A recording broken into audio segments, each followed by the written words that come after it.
Segunda razón. Registros históricos y arqueológicos lo fortalecen. El asunto del diluvio universal es el único acontecimiento humano que aparece reflejado en documentos escritos de cada una de las culturas y sociedades de la antigüedad. La explicación más certera de por qué esta historia fue transmitida en otras civilizaciones es que los 8 miembros de la familia de Noé fueron los únicos sobrevivientes, por lo que su historia personal, la transmitieron a sus descendientes. Pero con el transcurso de los años, el relato fue colmándose de politeísmo, fantasía y alteraciones lógicas influidas por la cultura y el pensamiento humano. De ahí que, aunque muchos quieran negarlo, el suceso del diluvio quedó grabado en los corazones de la gente. A continuación, analizaremos los descubrimientos más famosos que validan la historia mosaica. Más de 217 culturas diferentes hablan de un diluvio universal. Es por esto que hay historias del diluvio en muchas culturas diferentes. Por ejemplo, A. En Medio Oriente y África, 17. B. Solo en Babilonia hay 3 relatos diferentes. C. Islas del Pacífico, 38. D.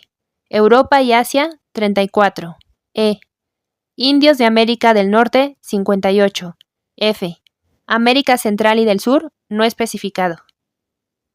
Beroso, un historiador caldeo, 280 a.C., dijo que unos peregrinos subieron al monte en el año 273 a.C.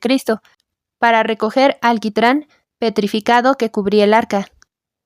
Y Flavio Josefo, otro historiador judío del siglo I, cuenta que se hacían peregrinaciones al Ararat para contemplar los restos de una embarcación. Sellier y Balsiger explican que es impresionante que existen similitudes en cada uno de los relatos de cada civilización. Según ellos, 95% hablan de una inundación mundial, y que la catástrofe fue una sola inundación. Por otro lado, el 88% dicen que hubo una familia favorecida, y el 73% dicen que los animales tuvieron un papel protagonista. También el 67% afirma que se salvaron y el 70% agregan que las personas se salvaron gracias a un barco. Un 66% dicen que la maldad del hombre causó la inundación. Y el 57% afirman que los sobrevivientes fueron a parar a una montaña. Por último, el 35% narran que se enviaron pájaros para ver si las aguas descendieron, y un 13% dicen que los supervivientes ofrecieron sacrificios después de salir del barco. Solo en Babilonia hay 3 relatos diferentes. Uno de los más famosos es el de la epopeya de Gilgamesh. Dalia Ventura cuenta que una noche de diciembre de 1853, en lo que hoy es Irak, un equipo de excavadores dirigido por Hormuzd Rassam, el primer arqueólogo nacido y criado en Medio Oriente, encontró el palacio del rey asirio Asurbanipal, quien reinó de 668 a 627 a.C. Además de magníficas obras de arte talladas en piedra, más de 2 milenios y medio atrás, los excavadores recogieron del piso miles de fragmentos de tabletas de arcilla cubiertos con la intricada escritura cuneiforme. Aunque no lo sabían, ellos habían descubierto los restos de la Biblioteca Real. Una década más tarde, ese día en el que estalló de felicidad en el museo, había leído sobre un mundo ahogado por un diluvio.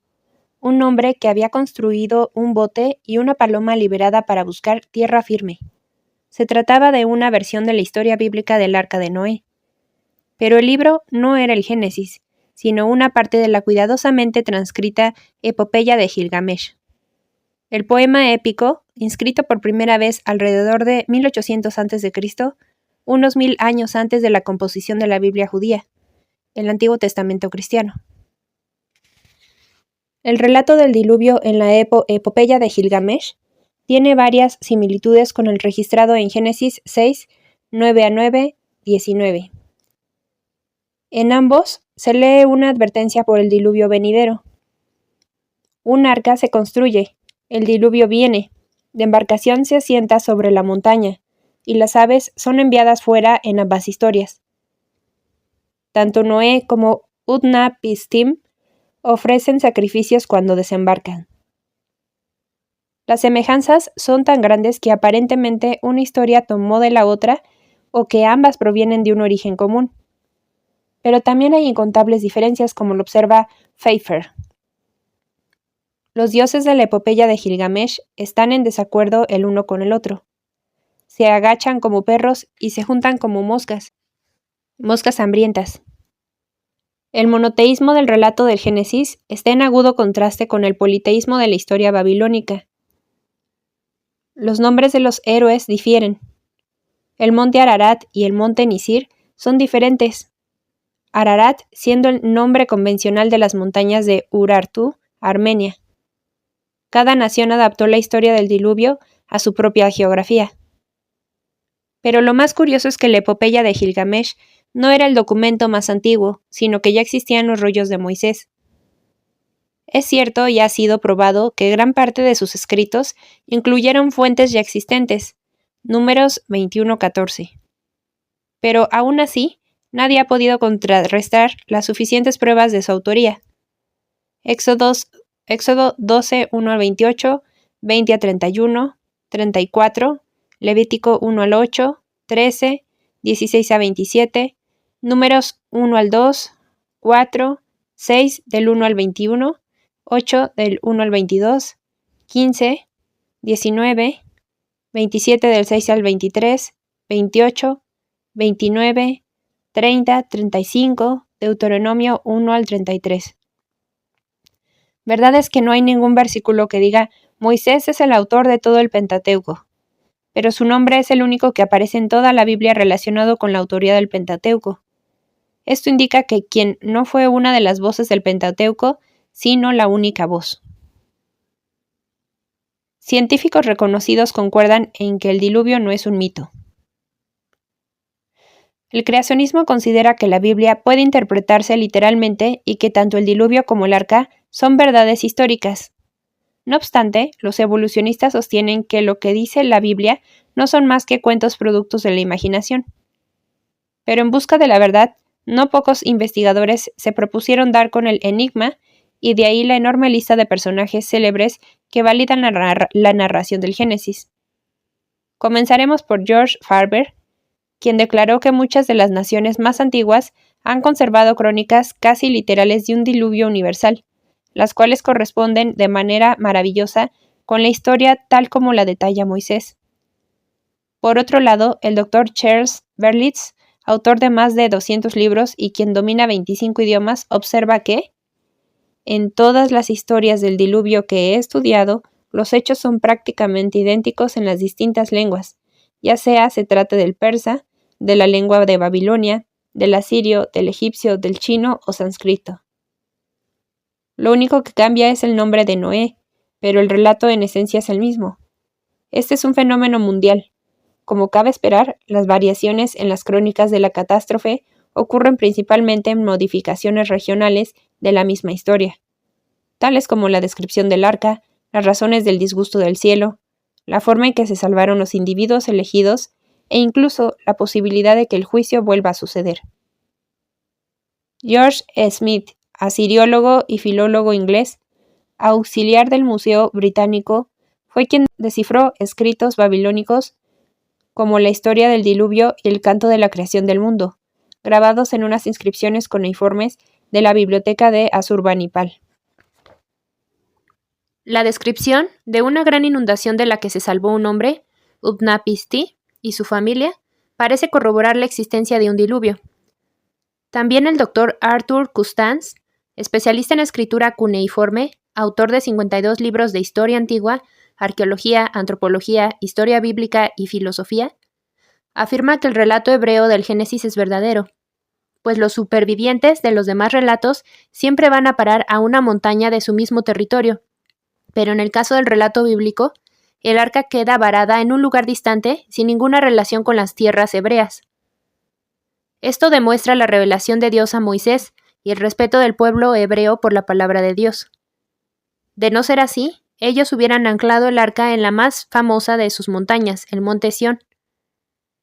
Ahora bien, En la Biblia se aclara que el arca reposó en el monte Ararat, que es el pico más alto de Turquía, con 5.165 metros sobre el nivel del mar, localizado en el territorio histórico de Armenia, en el actual extremo este de Turquía, a 16 kilómetros al oeste de la frontera de Irán y a 32 kilómetros al sur de la frontera con Armenia.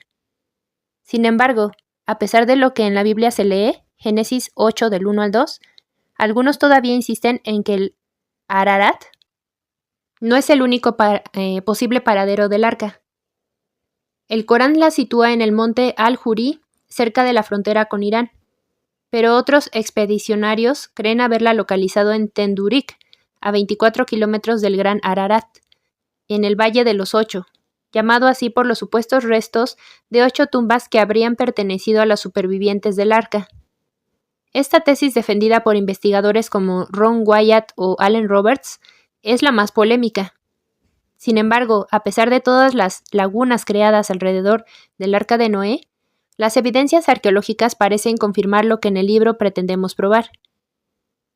Sir Charles Leonard Woolley fue el arqueólogo inglés que encontró la primera prueba arqueológica del diluvio bíblico al hallar entre 1922 y 1929 las tumbas reales de Ur, Irak. Allí se topó con un estrato de 2.5 metros a 12 metros de profundidad y compuesto solo de arcilla.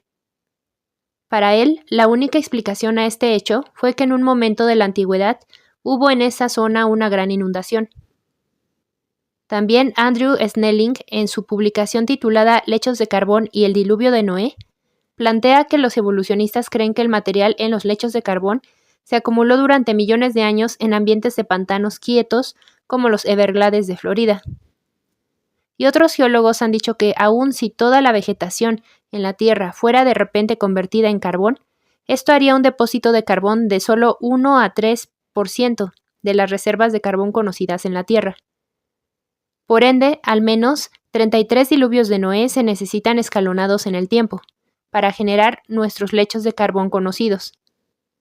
Pero el argumento de los evolucionistas, basado en el volumen de la vegetación en la superficie terrestre de hoy, ignora el hecho de que el 60% de la superficie terrestre de hoy está cubierta por desiertos o solo vegetación poco densa, sin contar que el área de superficie terrestre disponible para el crecimiento de la vegetación ha sido siempre la misma. Uno de los más recientes hallazgos es una moneda acuñada hace 1700 años en Apamea Sibotos, Asia Menor, actual Turquía, cerca de los montes Ararat. Esta moneda puede verse en el Museo de Israel y es el único tipo de moneda conocida que lleva una escena bíblica. Contiene inscripciones en griego y muestra 3 escenas de la historia del diluvio en una cara. Noé y su esposa sobresalen del arca, la paloma con el ramo de olivo reposa debajo del tejado del arca, y luego se muestra a Noé y su esposa de pie a la derecha del arca con los brazos alzados, como orando o rezando. La inscripción griega significa Noé, y en la moneda puede verse claramente que la gran caja de madera que Noé construyó llegó a tener gran impacto en las civilizaciones antiguas. Otros descubrimientos arqueológicos siguen confirmando el diluvio universal.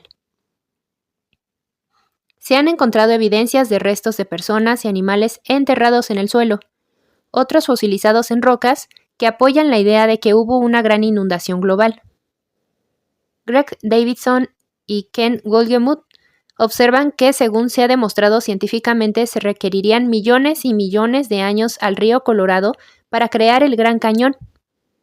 Pero si se acepta la teoría del diluvio, entonces este problema estaría resuelto, pues la formación del Gran Cañón fue el producto de la erosión creada por un gran volumen de agua, cosa que con el diluvio es probado. Desde que la Biblia fijara el lugar donde supuestamente quedó posada la nave de Noé, arqueólogos y exploradores la han buscado sin descanso, pero a pesar de las incontables expediciones, el resultado no ha sido el más deseado. La primera mención no bíblica de la existencia del arca data de 1271 y aparece en los diarios del famoso viajero veneciano Marco Polo, quien en su viaje a China aseguró haberse detenido en el monte Ararat. Tras ascender a su cima, el italiano describe haber visto una gran nave de madera enterrada en los glaciares más altos de la montaña. Más tarde, en 1916, Vladimir Roskovsky, un explorador ruso, aseguró haber hallado a una altitud de 4.000 metros sobre el nivel del mar, en el monte Ararat, una embarcación semienterrada bajo el hielo. El zar Nicolás II de Rusia envió una expedición que ratificó que el hallazgo correspondía al arca, y se extrajeron pruebas que se estimaron como definitivas. La Revolución Soviética y el fin del régimen zarista hicieron que dichas evidencias se perdieran para siempre. Después de la Segunda Guerra Mundial, muchos escaladores o exploradores han señalado haber visto o hallado fragmentos del arca en las inmediaciones de la cima del monte Ararat. Amén de varios documentales bastante serios acerca del tema que incluyen rastreos satelitales. En 1943, un ingeniero militar norteamericano, Edward Davis, llegó a un lugar desde donde era posible, según él, verla cuando se derretía el hielo. Los investigadores británicos Robin Simmons y George Atmans tomaron imágenes aéreas de la zona. Según ellos, hallaron una estructura bajo los hielos, pero esta hipótesis no ha podido ser contrastada. En 1949, una expedición turco-estadounidense fotografió lo que se conocería a futuro como la anomalía del Ararat. Luego, 6 años más tarde, surgieron nuevamente noticias acerca de su supuesto descubrimiento cuando un alpinista francés llamado Fernand Navarra aseguró haber observado una estructura de madera a más de 4.000 metros y que identificó como el Arca de Noé. Adicionalmente, aportó un travesaño de madera negra. Los últimos análisis con el método de carbono 14 de los supuestos restos de madera del arca revelan una edad de 600 años y no 5.000 años como se pensaba hasta ahora. Sin embargo, la hipótesis más polémica la sitúa al Arca de Noé a 24 kilómetros al sur del Gran Ararat, en un lugar descubierto en los años 50 por İlhan Durupinar, militar turco. Se trata de una enorme formación rocosa con aspecto de barco, pero Life Magazine envió en 1960 una expedición a la zona que declaró que se trataba de un fenómeno natural producido por el barro postdiluviano. Para el 1965, un aviador turco fotografió lo que él creía se trataba de una huella de una embarcación entre unos campos de hielo en Ararat. Estaba a 4.600 metros de altura en el sector iraní. Fue identificada, a su vez, en 1974 por satélites.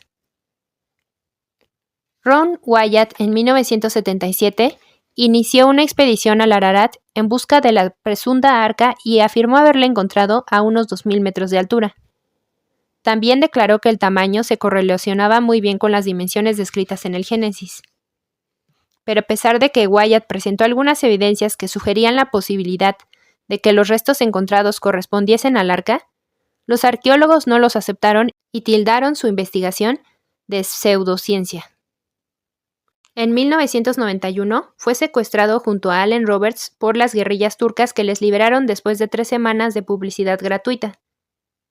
En 1979, mientras el presidente de Estados Unidos, Jimmy Carter, viajaba a bordo del avión Air Force One durante una gira internacional, que en ese momento sobrevolaba a baja altura el monte Ararat, un fotógrafo de la agencia UPI que viajaba en el avión aseguró que él, otros colegas y el mismo mandatario vieron desde sus ventanas, durante el deshielo de un glaciar, una especie de enorme construcción rectangular de madera, parecido a un gigantesco vagón de metro, partido en 2 y metido entre el hielo del monte. El presidente Carter, por cierto, habría narrado este acontecimiento con lujo de detalles en el diario de la Casa Blanca. No obstante, el más reciente hallazgo fue en el 2010, donde unos investigadores chinos y turcos aseguraron en un 99% de haber descubierto una importante porción del Arca de Noé. Dichos hallazgos incluían una sección compartimentada de madera datada mediante el método de carbono 14 en 4.800 años, y que podría haber albergado animales, ya que parecía un pesebre. No obstante, al mismo tiempo que se anunciaba el descubrimiento, un grupo cristiano aseguraba que era un montaje fraudulento en cooperación con el campesinado de la zona. Los investigadores cavaron algunos metros y encontraron una gigantesca estructura de madera, y al hacerle las pruebas a la madera, determinaron que la inmensa estructura tiene 4.800 años de antigüedad. Al percatarse del hallazgo, los funcionarios del gobierno turco, en conjunto con el Ministerio de Cultura, anunciaron el descubrimiento en Hong Kong. Asimismo, están tratando de declarar por medio de UNESCO al Arca de Noé como Patrimonio de la Humanidad Mundial. Ahmet Ertuğrul, el líder del equipo de búsqueda, fue el primero en recibir información sobre la ubicación, y luego comenzó la búsqueda. En sus propias palabras explicó: "Llegué a conocer la ubicación secreta del arca en junio de 2008. Una fuente me dijo que se trataba del Arca de Noé y me llevé un equipo de búsqueda y entonces encontramos la estructura de madera. Tomé algunas fotografías de la estructura en su interior. Desde hace varios años yo he tenido una estrecha relación con Naim y yo les informé a ellos sobre el descubrimiento". La estructura de madera descubierta por el equipo estaba rota para que los miembros pudieran ingresar a los diferentes espacios. Tuvieron que hacer diferentes aberturas. Hasta el momento, el equipo ha descubierto 7 espacios. Sobre este último descubrimiento, se descartaron los siguientes datos. 1. Uno de los espacios descubiertos está congelado por el hielo. Bajo el hielo es de madera con vigas de madera arriba. En la construcción, hay espigas en la pared y su estructura obviamente es artificial. 2. En este espacio fue testigo Panda Lee, que tiene forma de L. Este fue el primer espacio descubierto. Está en forma de L y sus características coinciden muy bien con otros de los espacios descubiertos más tarde, siempre con la construcción de espigas. Llegamos a la conclusión de que se trataba de una habitación con forma de caja en gran medida. 3. Este espacio está situado en más de 5.000 metros de altura. Los miembros del equipo tuvieron que pasar por una abertura, la cual rompieron para poder pasar al otro lado. Todas las paredes son de madera y el espacio no es en forma de caja. Las paredes no son verticales, más bien parecen curvadas e inclinadas. La puerta pequeña de uno de los lados tiene una dimensión de 1 metro de alto por medio metro de ancho. Pero nuestro equipo no se arriesgó a ir más allá debido a la falta de oxígeno en el lugar. Esta habitación está en forma de caja, con una dimensión de altura, anchura y longitud de más de 2 metros.